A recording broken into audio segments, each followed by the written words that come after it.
तो फैमिलीज को रखा जाएगा वहां पर? जो पकड़े जाएंगे उसको रखा जाए। और ये आज से नहीं चल रही है व्यवस्था, ढेर सारे सालों से व्यवस्था चल रही है। ढेर सारे सालों से डिटेंशन सेंटर्स हैं हमारे मुल्क में। ये व्यवस्था है और ये व्यवस्था कंटिन्यूअस प्रोसेस है, कोई एनआरसी के लिए नहीं बनाया गया।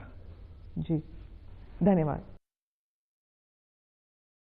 तो ये थे गृह मंत्री अमित शाह, जिन्होंने अपने इस इंटरव्यू में कई बातों को बहुत स्पष्ट किया। एनआरसी और एनपीआर का कोई संबंध नहीं है। आसिफ खान, एनआरसी और एनपीआर का कोई संबंध नहीं है और डिटेंशन सेंटर को तो कोई लेना देना नहीं है। और आज हमने कुछ विजुअल भी दिखाए कि दंगाई किस तरह से हिंसा कर रहे थे।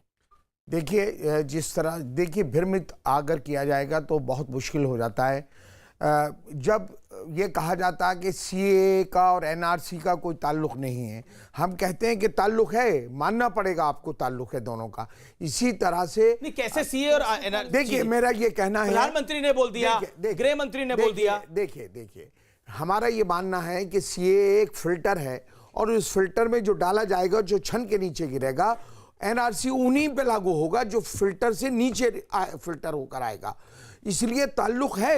हमें देखिए, अगर आप खालिस सीए आप इंप्लीमेंट करिए, मोस्ट वेलकम। नहीं, ये मैं आपसे सवाल पूछ रहा हूं, किसने ये बयान दिया जिसके बयान से आपने ये अर्थात ये निष्कर्ष निकाला? देखिए, वो बताइए। हमें जी आसाम की एनआरसी से कोई ऑब्जेक्शन नहीं। अगर आप सीए पहले नहीं लाते और पूरे हिंदुस्तान पे एनआरसी लागू कर देते हैं, हमें कोई ऑब्जेक्शन नहीं है। आपको असम की एनआरसी से कोई ऑब्जेक्शन नहीं है? कोई नहीं। इस एनआरसी पे तो कुछ हुआ ही नहीं है। नहीं, आप बात तो सुनिए। अब बात तो आप आसिफ जी, वो तो बताइए हुआ कब है? अब आप सुनिए बात। आपने खुद ही सवाल का जवाब दिया। सीए लाकर और जब होम मिनिस्टर पार्लियामेंट में कहते हैं कि अब हम एनआरसी लेकर आएंगे, तो हमें ऑब्जेक्शन है। आप सीए नहीं लाइए। वो तो अभी भी उन्होंने कहा इंटरव्यू में कि हम एनआरसी लेके आएंगे, लेकिन प्रक्रिया अभी शुरू नहीं हुई है। देखिए जी, मैं एक बात कहना चाहता हूं। मुझे बड़ा अफसोस हो रहा है ये कहने में कि आप देखिए बीजेपी के नहीं आप देखिए, ये भ्रम का नुकसान मुल्क को। नहीं, आप देखिए मेरी बात, मुझे आप बात कहने दीजिए। तो सोचे हम लोग। देखिए, ये बीजेपी के मैनिफेस्टो में था एनआरसी। नहीं, आपके भी मैनिफेस्टो में था, आपके भी, आपने कांग्रेस के मैनिफेस्टो में था कि वो देशद्रोह का कानून खत्म कर देंगे। देखिए, तो फिर उसी टाइम पे विरोध शुरू हो जाता। देखिए 2019 तो मतलब ये पॉलिटिकल स्टेटमेंट है। नहीं, देखिए खुद आप बोल रहे हैं कि उनके मैनिफेस्टो में था। उनके मैनिफेस्टो में आज से, जब से सरकार बनी है नरेंद्र मोदी की, तब से है। नरेंद्र मोदी की पिछली सरकार में भी मैनिफेस्टो में था, तो विरोध तब से करते। तो अब एनआरसी पे, खाली एनआरसी पे विरोध रहेंगे। अब एनपीआर पे भी विरोध कर रहे हैं आप लोग। नहीं, आप बात तो सुनिए।